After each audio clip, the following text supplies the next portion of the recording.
for it. Go for it. Wait a minute. Cooper, Tristan, what?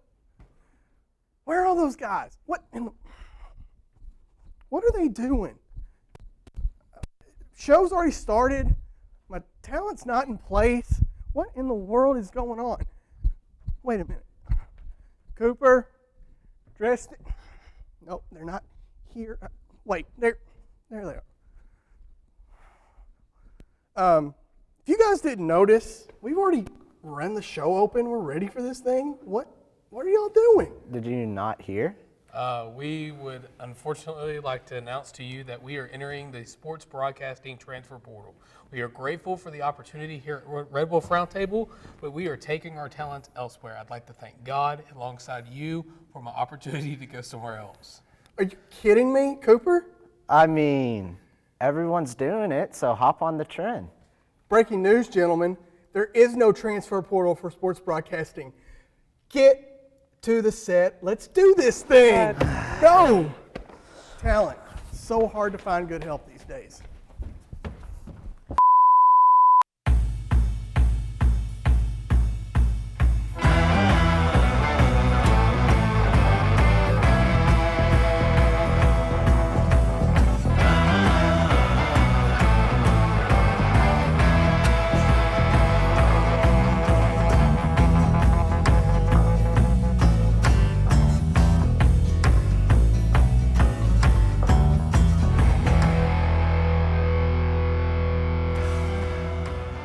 Welcome back to Red Wolf Roundtable here on ASU-TV. I'm Tristan Harlan here with Cooper Melder. And unfortunately, Cooper, we can't be in the transfer portal like student athletes. Well, I was ready, getting my bags ready, but, I'm just joking. I love it here being at Arkansas State. There's nowhere else I want to be. Yeah, but Cooper, in case you or our fans haven't heard, Norchad Omier actually announced that he was going to take his chances in this transfer portal. Coach Pilato in his recent press conference, he had a moment to talk about Norchad and what it meant for all these guys being in the transfer portal. So let's go ahead and take a listen about Coach Pilato and see what he had to say. It's obviously unfortunate with some of the guys that have left. That was a surprise. The three of them were ones that we love, but we're going to move on to play at other places where they could play more minutes, and one of them graduated. So, it's the landscape of college basketball. It's a new it's a new era in what's going on with recruiting.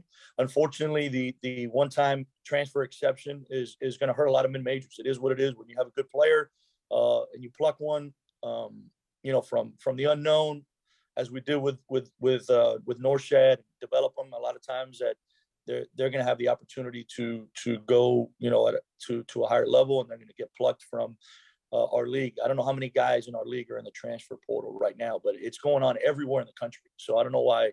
I mean, I'm a little surprised why everybody's so shocked by it. If you look around the country, it's happening to every mid-major. So all I can say is that we've brought in great players since I've been here, clearly, and we're going to continue to do that. It is what it is, and I'm rejuvenated. I don't want to hear the word rebuild. I'm not going to use that word. It's renew. And we're looking forward to getting on the recruiting trail. We have a lot of ends with a lot of kids that we're going to bring on campus soon. I'm excited about the roster that we're going to build. And, it's something we're going to move forward. I'm going to be positive about it. I'm not going to sit here and sulk. That's not me. I'm going to sit here and continue to work. So this is more for an education for people that don't know what's going on in college basketball. Get on the internet and read what's going on, because it's every kid. The player of the year in 4 mid-major leagues are on the portal, and they're all getting recruited by blue bloods. So that's something that we're gonna have to deal with, and we're gonna have to kind of restructure the way we recruit, and that's okay. We're just looking forward to it. I'm looking forward to next season. I'm looking forward to putting a really good product on the floor. I can't say exactly what it is. You're gonna have to ask him. I think it's when outside influences get involved that are beyond my control. Things change, and it's unfortunate, but it's something that you're going to have to ask him, because when we spoke, he was coming back. There was no question about it. And he took a trip, and when he came back, he, changed his mind. And by the way, I want to put this out there. I love the young man like my son. There's no ill will. I love him. So I want him to be successful. Of course, I want him for it to be here. And I think he can.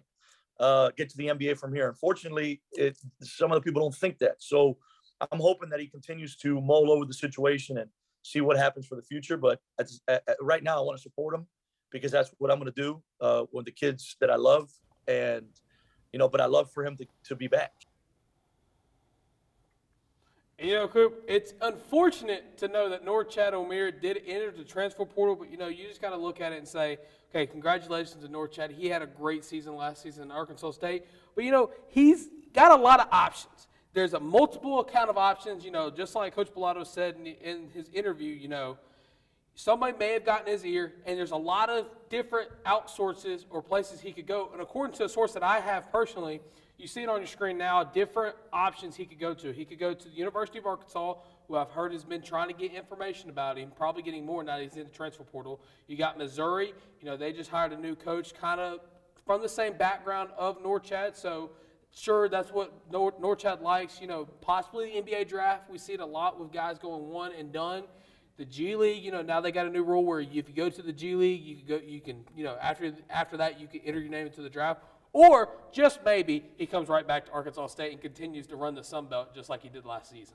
Well, if anything, I know me and you got hit with the announcer jinx big time. Oh, last bad. episode, we were over here praising North Chad's coming back, and then a day later he entered the transfer portal. But, like you're saying, it's just one of those, support North Chad all you can, but sadly, there were more transfers. Yeah, Cooper, there was a lot more different transfers, and there's some more even notable ones than just North Chad. Desi Seals was on that list. Trinity Jackson was on that list. Jairo Washington was on the list.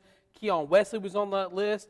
And, you got to look at it and say, okay, what is going wrong and what is going to be the result of all these transfers? We talked about North Chad. Desi, I got a friend that's not too keen on Desi Seals leaving this campus, but, kudos to Desi Seals. He came here from Arkansas, and he really ran the table with North Chad. Him and North Chad were like Batman and Robin, Jordan and Pippen, and they were like, okay, the Sun Belt's ours. We're going to run it the way we want it. But unfortunately, towards later ends of the season, emotions got the best of them. Yeah, and you have to think about if North Chad does come back, he goes, you know what, Arkansas State's home. This is where I want to play. Coach Pilato, great coach. Does that mean Desi comes back? Maybe Desi was kind of upset that North Chad, his go-to guy, got up and went transfer portal. And so maybe if North Chad comes back, that brings Desi back. And Keon Wesley, he had a good year. He only averaged 4.3 points per game and 3.4 rebounds. But, he was a great player off the bench when North Chad did get in foul trouble. So you're losing three key pieces to the team. Right, and you got to go back to Desi for a second. If North Chad doesn't come back, and we'll get to the North Chad options in a minute, but if Desi Seals does not decide to come back to Arkansas State, where realistically do you see him going? There's a chance that if he transfers out, he'll have to sit a year, and he may even miss his graduation. Mm-hmm. Really, I haven't really heard much news about people talking about Desi. I could see maybe going to the American Conference or something, but I don't really know about Desi. North Chad, we have his options. He's looking to go bigger. And with Desi, there's just really hasn't been much talk. So that one, it's kind of questionable. All right, and circling back to North Chad, we listed his options: Arkansas, Missouri, possible draft, possible G League, or maybe even coming back. But, if he goes to a team like Arkansas, who just had a tremendous run in the March Madness tournament, Jalen Williams and guys like that, JT Note, they were really playing Arkansas basketball. Coach Muss, he's doing his thing over there in Fayetteville on the other side of the state. But if hypothetically he goes to the U of A, do you see that team being a national championship contending team? With the recruiting class they bringing in, and then obviously North Chad, we see what he could do. They can be a really high contender team. But something about the Missouri option, Missouri just lost their center to the transfer portal to Arkansas. So maybe that position open, they tell North Chad, hey, you come to Missouri, you're starting right away, whereas Arkansas, you may have to work a little bit harder. And I'm not saying North Chad can't start at Arkansas, because he obviously can. He's one of the best players in the country, in my opinion.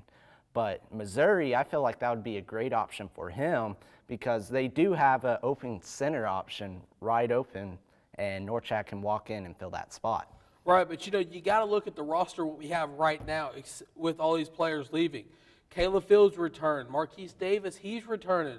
Redshirt freshmen Avery Felts and Michael Farrington, they're coming back. 2 redshirt guys. I'm sure, I know next year they're going to be redshirt sophomores, and Caleb Fields is going to be a junior, and Marquise Davis is going to be a senior. But just looking at it today, if, we started a new season today, this is what we kind of look like, except for, transfers maybe coming in from the portal or even high school recruits coming in. But a big name I want to kind of highlight there is Caleb London. Caleb London, he was actually hurt a big chunk of last season. So if he comes back, when he comes back next season, maybe him and Caleb Fields can kind of run the 1 and 2 together and possibly put on a tear in the Sun Belt. I mean, you got Avery Felts too. He was kind of the guy that came in and got you that 3-point shot when you needed it. He was a tremendous 3-point shooter. And, didn't you look at Antoine Jackson? He was really inside player. When the board came out, he was kind of like a Trinity Jackson for the women's team. When the ball came off the rim, he was grabbing that board. He was bodying everybody in the paint and putting that ball in the hoop where it needed to be. Well, with Desi in the transfer portal, I'm really excited to see what Caleb Fields can do. He was kind of, Norchad Desi, and he was really the third option. With him now stepping up being the lead guy, I'm excited to see what he can do, because we saw flashes of him last year, and he can shoot a 3, he can get to the paint, and he can play great defense. So I'm excited to see also Avery Felts. Like we're saying, he came in, if it was a close game and we needed that 3, he would come in, knock down a 3, and get taken out just because they wanted other people out there. But now he finally gets his chance to show, I'm not just a 3-point shooter. I can play defense. I can do everything else. And so right now it's just we're just in the what-if situation until everything gets settled down. Yeah, Cooper, but you make a good point, and unfortunately, like we said when we came on, we can't enter the transfer portal, but we're going to go ahead and take a short break. When we come back, we got more action coming for you live on Red Wolf Roundtable. We'll be back after this.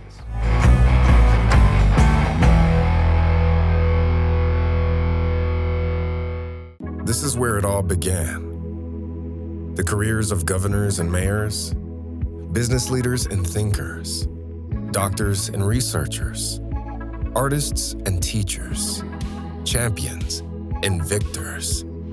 This is who shaped their futures, no matter where they were. This is where it started. This is where success ignited. This is where they were A-State made.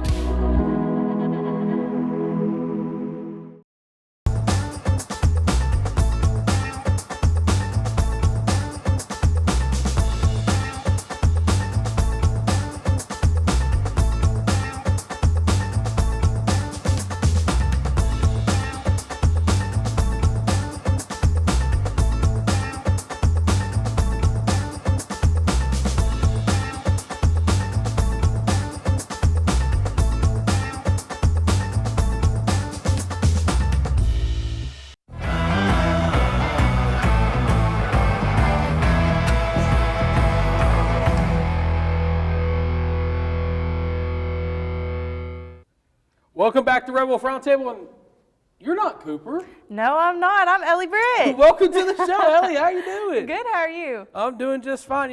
Ellie, I know you have a little bit of expertise in volleyball. Yes. And that's great that you're here being an expert in volleyball, because that's what we're going to be talking about in this next segment is volleyball. As you heard us talk about last week, we got a new volleyball coach from the University of Houston, formerly at Arkansas State, Brian Gerwig. And, what an exciting time it is to be a member of Arkansas State's volleyball team. I agree. Gerwig did coach the 17-18 season as the assistant coach here at Arkansas State University for the Lady Red Wolves. And coming back into Arkansas State University, I know many had said he is known for his strong leadership as well as his outstanding knowledge for the game. Yeah, and previous seasons at Houston, Gerwig, he finished 25-7, 15-5 in conference to settle for second in the conference. He's never really won conference, so to speak, in the Sun Belt or the American. But looking past that, he's made multiple appearances in the National Invitational Volleyball Championship Tournament. In his first season at Arkansas State back in the day, he went 21-12, the team's fourth straight season of 20 or more wins with a 12-4 mark in league play. like I said, last season he went 25-7 while at Arkansas State. He went 40-26 totally, and then while he was at Houston, he went 54-30. And his appearances, like I said, in the National Invitational Volleyball Championship Tournament, he had 3 appearances. And, Ellie, just coming from a volleyball background at Hoxie, what does that mean when you're seeing these stats for Coach Gerwig? Just coming from I came from a 3A school, so therefore our graduate was 63 students. Seeing just the different teams going around that, you always wanted to have not only all-state honors, you wanted to have, as around here we have NEA honors, so your Northeast Arkansas honors. You always wanted to check that newspaper to make sure that you were top in NEA. You wanted to make sure that you had so many blocks a game. You wanted to make sure that you were top of everything. Yeah, like I said, I talked about Coach Gerwig being in the NIVC. When he was at Arkansas State in the NIVC, he took a trip with them, and they actually got their first win in the tournament since 1993 when they beat Southern Illinois University at Edwardsville. But, just looking at totally, especially coming from last season when we're losing players like Tatum Tickner and all those girls over there, does it make you feel excited being, with the background, like we talked about, being from Hoxie, the smaller school, just to see what the potential is with this team, with how good of a numbers that this coach has put up at other schools and at Arkansas State while he was still assistant? Because, really this is his first head coaching job. Right, and becoming the head coach as where you were assistant coach at every other college, that is a great thing he has achieved in his life. And like you said, losing Tatum Tickner. Tatum Tickner was known as like our little barrow. So your little barrow is your defense. And I've always been told, every sport I've played, your little barrow is obviously your defensive side. And offense scores points, but your defense wins games. And I feel like that's something Arkansas State University really strives on in our volleyball aspect. And the cumulative stats show it. Like, you can't lie about your stats. Right, and while Coach Gerwig was here at Arkansas State previously, the Rebels posted 261 total blocks to rank as 3rd most in the Sun Belt and 80th most in the nation. The squad's offense also accounted for 1,658 kills throughout the season to rank as the 3rd most in the league and 36th in the nation, while its kills per set mark of 13.9 ranks as 2nd best in the conference. Ellie, for those of us, myself included, that aren't really familiar with the terminology of volleyball, what exactly this terms like, the kills and the digs and stuff like that, what does exactly that mean for scoring? Okay, so your dig is most likely going to be from your libero, which is she's going to rack them up left and right. That's who you depend on to get most of your defensive. If somebody has what you call a kill is where one of your hitters, possibly one of your back row players, will come out and she will take just full on arm to the ball, hand to the ball, and she'll swing all the way through. And when it's called a kill, it's when the defensive side doesn't pick it up, so therefore you've scored a point. Right, and with the volleyball, it's not easy to score per se, but you really got to set up your shot, really make sure you're really clear to score, because especially last year, my first semester here at Arkansas State, for those of you that don't know, I was actually able to enjoy some volleyball working for the ESPN Plus crew. It's an interesting sport to say the least, because you really got to set up your shot, really make sure when you go to score, like there's no opposing in the way, because if you hit it too far, it's going to go out of bounds. It's going to go out. You have that 10-foot line set there to say, like, this is your in, this is your out. And you're wanting to set, and I know like many people that aren't as educated on the volleyball aspect, they don't realize there is so many plays that go into that you might not even recognize. You may have your offside hitter go all the way from your offside, which is completely opposite side of the court, all the way to the on, just depending on how good of a hitter they are. Right, and with Gerwig coming back to Arkansas State from Houston, I've read a lot of things where Houston was really the team to beat in the American, so to speak, yes. But unfortunately, he never really got over the second place hump. Hopefully he can do that here just like he used to do back in the day when, he was still the assistant, but they were making regular appearances, winning more than 20 games, doing stuff like that. But hopefully, once the schedule comes out later this summer, he's going to be able to look at it, get the players adjusted, get to the game plan that he wants to do to get set to win ball games, and hopefully, just hopefully, we'll have a Sun Belt Conference champion come the end of volleyball season. Yes, and I really think he came in with a really good offensive background, and I feel like Our Lady Red Wolves already had a great defensive background. So coming in, I think he will, one, be able to help us offensively tremendously, and I think he will be able to improve our defense more than we've ever seen it before. Yeah, but I think we're just about out of time talking about Coach Gerwig and the volleyball team. But when we come back, I do believe we got some more March Madness coming up for Cooper and a special guest. Stick around. We'll be right back on Red Wolf Roundtable.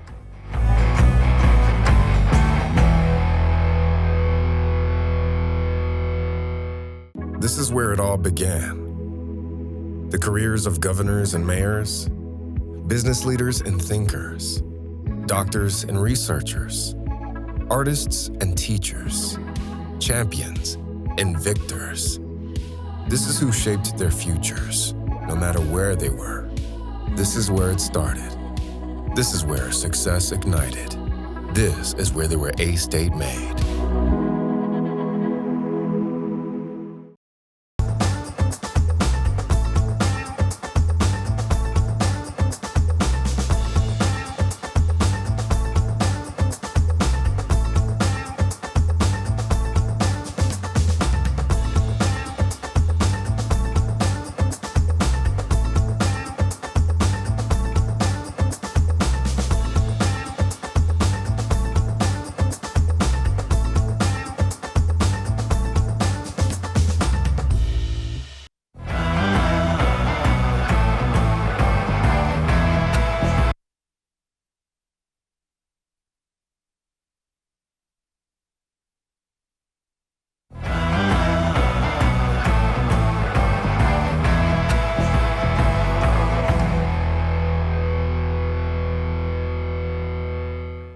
And welcome back to Red Wolf Roundtable here on ASU-TV. And today we bring back Easton from our Selection Sunday show. Welcome back, Easton. Yeah, thank you for having me again. Great to be here. Yes, and so if you haven't been watching March Madness, we had wild games of weekends down in NOLA. We start off against North Carolina versus Duke. Everyone's looking for Coach K's final run. But UNC comes in and beats them again 81-77 with Caleb Love having 28 points, playing all 40 minutes. Yeah, Caleb Love, man, he was impressive to watch. And this North Carolina team is special. Herbert Davis just became my new favorite head coach, just because how electric he is during the games. He's not standing around, and he's really just like getting his body into it, really getting into this game and really passionate about what he does. And I love to see it. And with Duke fashion, they did not shake hands after they lost, as they are a bunch of sore losers in my opinion. I don't know about that. That's a little unheard of and stuff like that. I was always told, give the respect whenever they win, but that's unheard of Duke. Yeah, they were saying about the celebration and stuff, but you just beat your rival in the Final Four. You gotta stick around, shake hands no matter what. It'd be almost as LeBron walking off after a finals loss. But then we go over, you had Kansas versus Villanova, and that game set up the Duke game, and it was a complete blowout. Kansas won 81-65. Abaji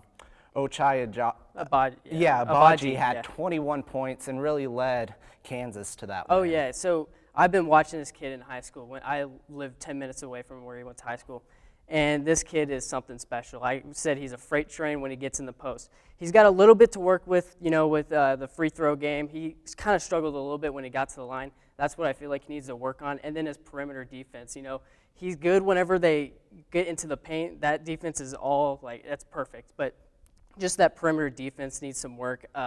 Kansas, man, they're special. And this is why I picked them, because they're so fast-tempoed. They get the ball rolling early, but the thing is that it's interesting is that they just kind of gave up 5 minutes into the first half and let Villanova come back a little bit. And that's kind of an interesting tactic to see what Villanova's strengths and weaknesses are. So that's just the intelligence of Kansas right there. Yes, and so that brings up to the national championship match last night. Kansas taking on the 8 seed North Carolina. And something about the 8 seed, this is the fourth time an 8 seed has ever made the championship game, and only one has won. And that was back in 1985 when Villanova beat Georgetown. And, the first half of the game, North Carolina was on fire. They were up by 15 at halftime. Exactly. And it was weird because Kansas was 6 of 16 in the paint, and that's where they do the most damage. And when you see Kansas doing that in the first half, you're like, it's over. But in Kansas fashion, they come in the second half and just absolutely destroy. I mean, McCormick, man, and Abaji, when those two start clicking, it's so fun to watch because McCormick is that rough, sort of like I would compare him as like a Shaq. You know, he gets in the paint and he works when he gets moving and does some really good damage there.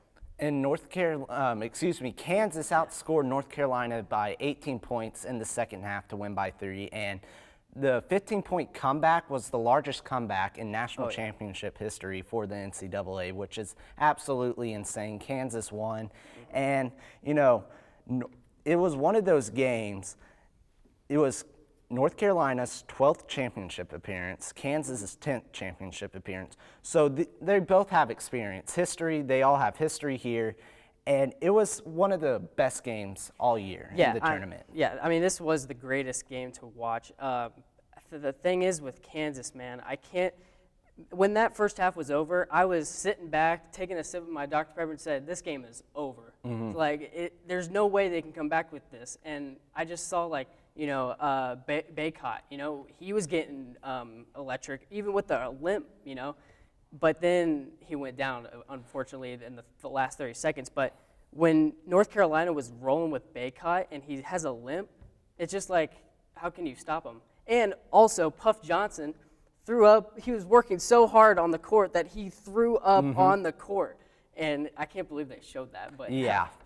I mean, you go to the stats and you look at North Carolina real quick. Armando Baycott had 15 points and 15 rebounds. He was leaving it all out on the court that game. And Brady Manick, 13 points, 13 rebounds. And, you know, those two guys are really what sparked North Carolina to, you know, some may call it a Cinderella run. But to me, I really don't see it as a Cinderella run just because their name is North Carolina. Yeah, I mean, North Carolina has some superior talent, and it's going to be interesting to see what they do next year. I mean, this is Herbert Davis's first year coaching, and he gets to the national championship with this team. So it's good. I'm going to say this: North Carolina will be back in the championship, either whether it's next year or the year after that. But North Carolina ain't done. This is not the end of the road for them. Oh no, not anytime soon. Roy Williams retires, and they bring in just another great coach. And we go to Kansas stats. Abaji had 12 points. You know, he got MOP for that game. And then you had Christian Braun had 12 points and 12 rebounds as well. And played all 42. We talk about McCormick, we talk about Abaji, but we don't usually talk about Braun, and he's that silent killer. It was interesting to watch Kansas play because at some point, you know, McCormick had 3 fouls or 4 fouls. So what Bill Self did was put McCormick on the perimeter and move Christian Braun down low in the paint. And he was working in the paint as a guard. And it was really interesting to see him, how Bill Self put trust into Christian Braun, or Braun, whatever it is. Yes. Is it Braun or Braun? But he's just that silent killer. He really started to get going in the second half. And this Kansas team is very talented. Yes, and that with the win last night, that brings Kansas to their 4th national championship win. And, you know, Kansas, they're going to be scary. You know, they were talking about how they felt like they could have won it all back when 2020 COVID hit. And, you know, they were saying this game was for the players that got kind of canceled out, couldn't play, and they were really high on their team. And so for them to come back 2 years later to win it all is something that Kansas fans are going to embrace because the last time they won was in 2008. And Bill Self said in the interview, why can't we win championships? You know, why not us? I mean, this is a team that is fundamentally so structured very well to where, like, they can hurt you in the three-point game and they can hurt you down the paint. And that's what you want in a basketball team, is just having that structure, that balance. And Kansas did a very good job of that this year. And they did, but that's all for right now. That's enough madness. We've got to go to break. You're watching Red Wolf Roundtable here on ASU-TV.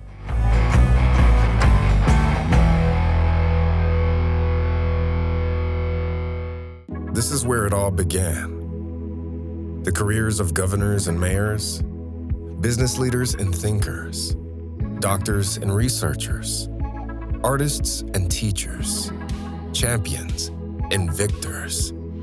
This is who shaped their futures, no matter where they were. This is where it started. This is where success ignited. This is where they were A-State made.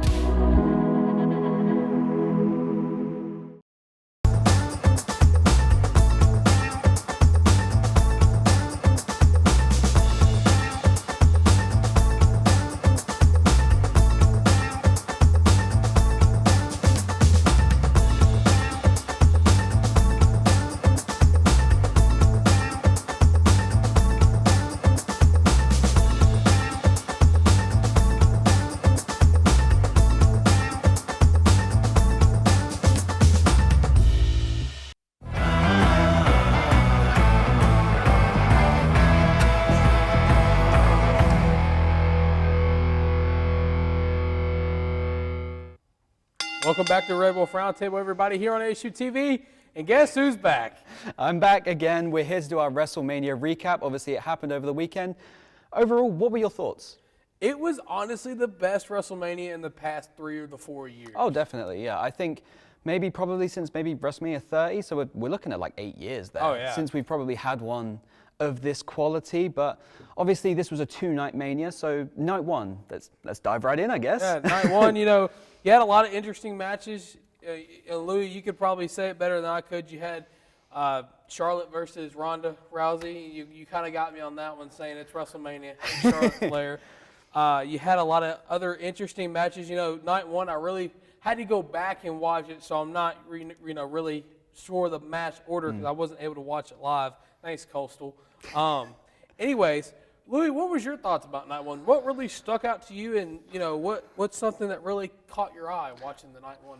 Now, I'm glad you mentioned Charlotte Ronda because obviously I did predict that one right. But I think we can't start in possibly any other place other than Cody versus Seth. It happened. It happened. You called it the worst kept secret, the best worst kept secret in professional wrestling. Honestly, that was kind of Jeff when he went to AEW. But okay. Nonetheless, so Seth Rollins comes out. You hear Cody's voice come over the PA. There's not only one royal there's only family one in royal wrestling. family wrestling, yeah. And in comes the American Nightmare, Cody Rhodes. I was like, they made us wait for it, which I thought was quite like they were just really building that tension because I think everyone was just waiting for that, here comes the money, and Shane McMahon to come out. What? But it was just that I was then during the match as well, I think they didn't want to just be overshadowed by the moment. I think you had that moment where Seth kicked out of the first Crossroads, and I think everyone was a bit fearful of, please don't bury him already.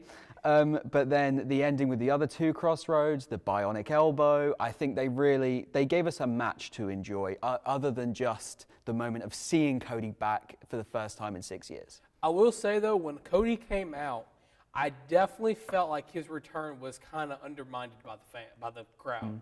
Because, you go back to the WrestleMania in Orlando when the Hardys came back for the tag team ladder match, the roof blew off the place. Yeah. Now you have a couple nights ago where Cody comes back and they're like, yay, Cody Rhodes is back. Can't wait to see I think Stardust.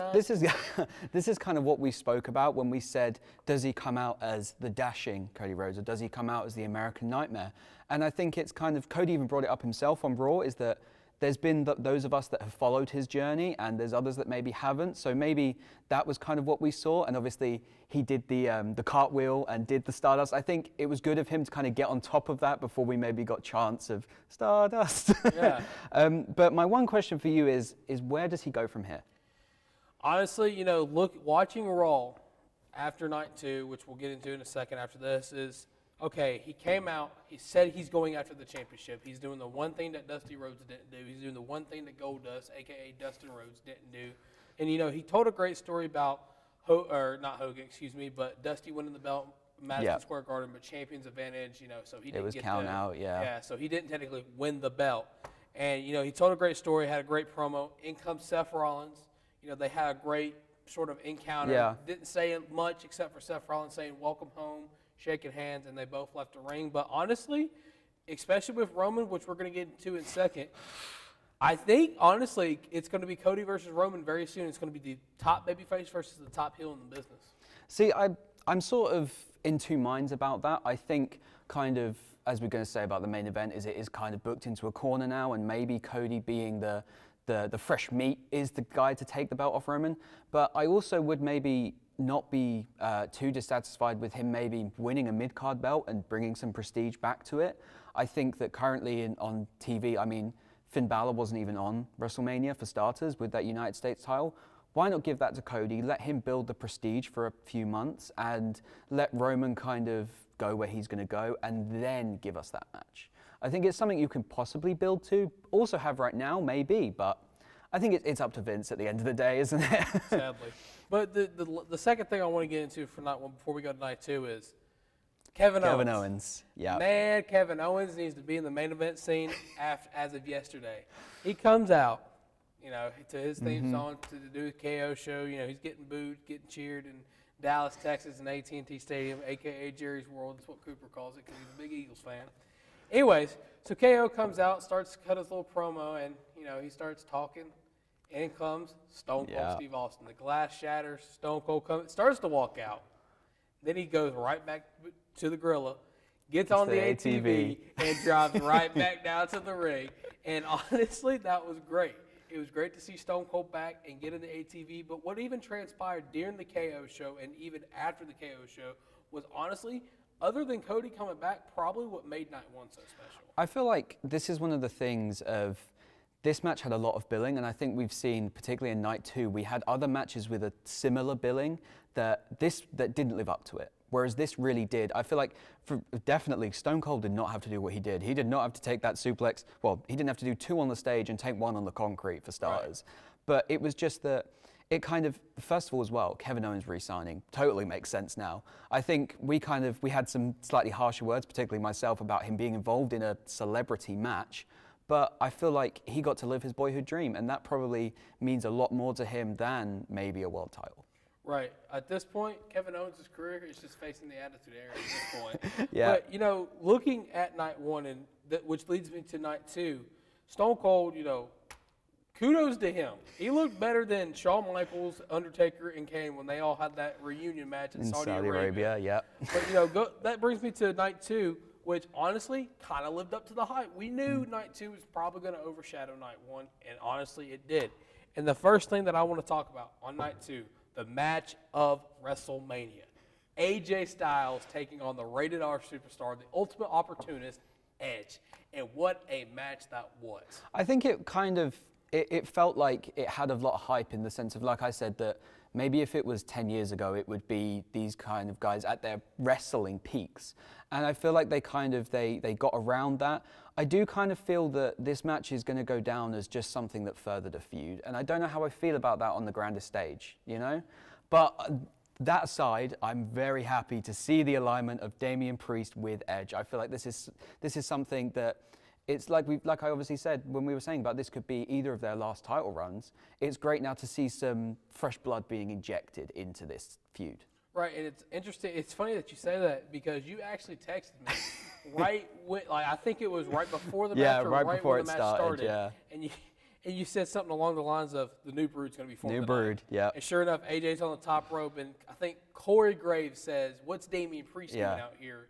AJ looks, gets distracted, and then eventually takes the spear on the mid-air from the phenomenal forearm. Beautiful. Well, before we go any further into night two, let's go ahead and take a look at some of the predictions that we had for WrestleMania. It's kind of interesting, folks, so don't jump up too fast. You see night one, I got 4 right, you got 4 right. And then night two, I got 4 right again, and you got 4 right again. So in total, we split the 8-8 even draw for WrestleMania. And, for those of you that don't know, and for you, if you don't remember, I said on the show, if you beat me, I'm putting my Mid-South Territorial Heavyweight Championship of the world on the line. Well, you know what happens when the champion gets into a draw, ladies and gentlemen? The champion keeps his belt. That's why I am still your Mid-South Territorial Heavyweight Champion of the world. But back to WrestleMania 9. I was going to say, talking of title belts, I think we kind of can't talk about WrestleMania without the title unification match between Roman Reigns and Brock Lesnar. Now, we sort of speculated that there was a little bit of a spoiler from one Vince McMahon. Yeah, so let me set the scene. Vince McMahon comes out, Austin Theory, cuts a Vince McMahon promo. Yep. And says, "Here is a future WWE Universal Champion." And I texted Louie and I said, "Universal? Universal? That just kind of spoiled the main event, huh?" Yeah. And sure enough, in the match, like I told you, and I'm like I'm going to say now, I think they audibled the finish. I think it was very obvious they did because Roman gets in. Brock puts the Kimura lock in on Roman, and Roman's shoulder pops out of socket, and you see it like right And here. you can even, like, it's verbal. You can hear him going, "It's out, it's Yeah, out." Like, yeah. And kudos to Paul Heyman saying, "My tribal chief, get up, Yeah. my tribal chief," because Paul Heyman really sold it so that the camera really didn't, I think that was one of those things. Is maybe like it's like we obviously had with you being in the arena for the Royal Rumble. Is it that's probably the moment that the ref was going over to Brock, maybe kind of delivering the instructions. But yeah, like you said, a masterstroke by Paul Heyman, keeping that camera locked on him as he's begging his tribal chief, asking what can he do to help him. But it's kind of like you saw the two ends of the spectrum with Paul Heyman, because just before that we just saw the subtle just knocking that rope forward just enough to let Roman grab it, and I just thought that was perfect. Right, but even after they audibled the finish and Roman ended up winning, a lot of people weren't happy to see it. A lot of people thought Cowboy Brock, aka Brock Lesnar, the specimen of the male species, was going to win the match and kind of go back to Saskatchewan and hold the belts. But honestly, I'm glad Roman took it. Because if Roman didn't win that match, you would be the Mid-South Territory heavyweight champion of the world right now. Aside from our personal rivalry, it's kind of like, I feel like this kind of main event did leave a bit of a sour taste in my mouth. I feel like this whole Mania felt like a real tribute to the Attitude Era in the sort of the quality of the celebrity matches and just the general shenanigans.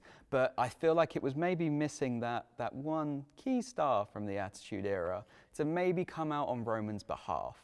Yeah, well, you see, that's what I'm saying is because, and before we get to that, I want to say Triple H.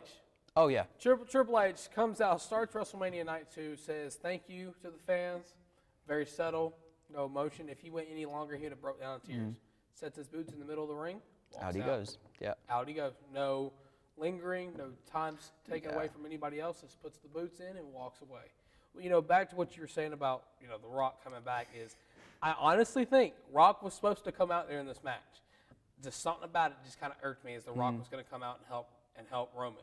But when Roman got hurt, legitimately hurt, they had to audible it, and I thought Rock was going to come out on Raw, but Raw kind of lacklustered it where we saw Ezekiel, Elias's Younger brother, of course. Come on, Elias. Anyways, back to WrestleMania. The Raw Tag Team Championship, that was fun to watch. RK Bro. Yeah, sorry, you got it. Their name gets confusing sometimes. They had a great match. Street Profits shine bright. It's going to be a sad day when they split up. Alpha, what is it? Alpha Academy. Yeah, yep. okay. I keep wanting to call them American Alpha. Yeah. But other than that, it was a great match. There's a lot of other great matches on the card. Bianca, Becky, it was okay.